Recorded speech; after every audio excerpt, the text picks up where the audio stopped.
আসসালামু আলাইকুম। ভিডিওর শুরুতে সবাইকে জানাই আমার আন্তরিক অভিনন্দন ও ভালোবাসা। কাছের ও দূরের যে যেখান থেকে বসে আমার আজকের রেসিপিটি দেখছো, তোমার জন্য রইল আমার হৃদয় নিংড়ানো ভালোবাসা ও অভিনন্দন। তোমরা সবাই দেখছো জেসিম কুকিং স্টুডিও, আর বরাবর মতো তোমাদের সাথে আছি আমি জান্নাত। আজকে তৈরি করে দেখাবো অসম্ভব মজার এবং দুর্দান্ত একটি রেসিপি। বাচ্চাদের তো বিশেষ করে প্রিয় একটি রেসিপি, পাকা আমের মিল্কশেক রেসিপি। আশা করি ভিডিওটি তোমাদের ভালো লাগবে, আরও আশা করবো পুরো রেসিপি জুড়ে আমার পাশে থেকে আমাকে সাপোর্ট করবে। কথা না বাড়িয়ে চলে এসেছি মূল উপকরণে। আর রেসিপির শুরুতে ছোট্ট একটি অনুরোধ করছি, ভিডিওটি না টেনে সম্পূর্ণ ভিডিওটি দেখবে। প্রতিটা ভিডিওর মতে প্রতিটা রেসিপির মতে আমি আজকের রেসিপিতে সুন্দর একটা টিপস দিব ভিডিও চলাকালীন। তো তোমরা আমার পাশে থাকো। আর দেখো, তোমাদের সাথে কথা বলতে বলতে আমি এখানে 4টি আম নিয়েছি, একদম পাকা ডাঁসা আম।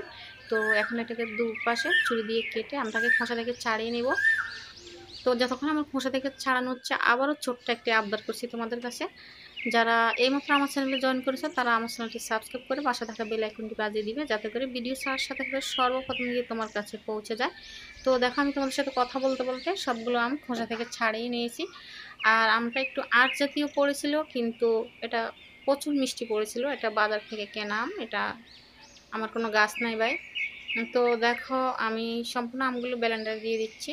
যে আমের পাল্পটা ছাড়িয়ে নিয়েছিলাম সেটা ব্লেন্ডারে দিয়ে দিচ্ছি। এখন এখানে দিয়ে দিব চিনি। তো আমটা যেহেতু প্রচুর মিষ্টি, আমি চিনির পরিমাণটা একটু কমে দিলাম, তোমরা তোমাদের পরিমাণ বুঝে দিবে।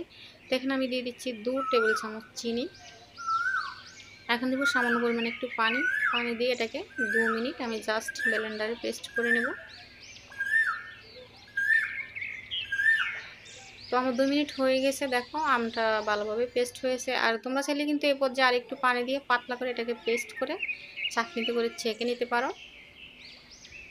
এখন আমি এখান থেকে অর্ধেকটা আমের পাল্প ঢেলে নেব, অন্য একটা কাজে লাগাবো, আর বাকি অর্ধেক দিয়ে মিল্কশেক তৈরি করব।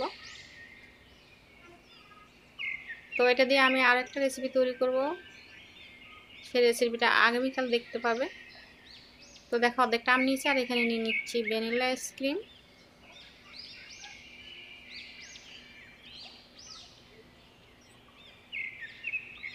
তো এই মিল্কশেকের সাথে কিন্তু ভ্যানিলা আইসক্রিমটা যায়, তোমরা অন্য কোনো ফ্লেভার নেবে না, ভ্যানিলা ফ্লেভারটা নেবে। আর এখানে দিয়ে দিচ্ছি লিকুইড দুধ, ঠান্ডা দুধ। তো আমি বলেছিলাম সুন্দর একটা টিপস দেবো তোমাদের, সেটা হলো কখনোই আমের সাথে গরম দুধ মেশাতে যাবে না। গরম দুধ দিলে কিন্তু দুধটা কেটে যাবে। আমের স্বভাবটা হলো টক, যতই মিষ্টি হোক আমের স্বভাবটা জাতটা হলো টক। তো দেখো, তোমাদের সাথে কথা বলতে বলতে আমি এখানে লিকুইড মিল্ক দিয়ে দিচ্ছি, আর দিয়ে দিচ্ছি আইস কিউব। এখন এটাকে আরও 2 মিনিট আমি ব্লেন্ডারে পেস্ট করে নিচ্ছি। আর এখানে আমি পান মিল্ক দুধটা ইউজ করেছি, তোমরা চাইলে গরুর দুধ জাল করে অবশ্যই ফ্রিজে ঠান্ডা করে দেবে, তা না হলে কিন্তু দুধটা কেটে যাবে, খেতে ভালো লাগবে না, দেখতেও ভালো সুন্দর দেখাবে না।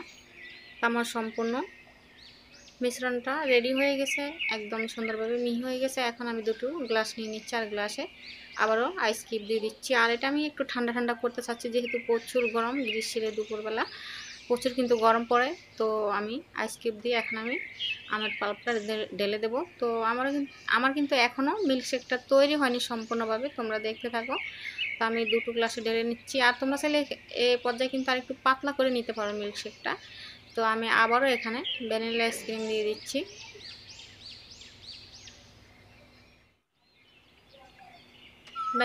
ভ্যানিলা আইসক্রিম দিয়ে উপরে একটু মধু ছড়িয়ে দেবে, এটা জাস্ট অপশনাল, এটা দেওয়ার দরকার নেই, তোমার সংগ্রহ থাকলে দিবে, না থাকলে দরকার নেই। এটা এমনিতে খুব মজাদার হয়। আর তুমি চাইলে খুব সহজেই এই ডেজার্টটা বাসায় তৈরি করতে পারো। এখন যেহেতু আমের সিজন, বাজারে অ্যাভেলেবেল আম, আর যাদের গাছ আছে তাদের তো কথাই নেই।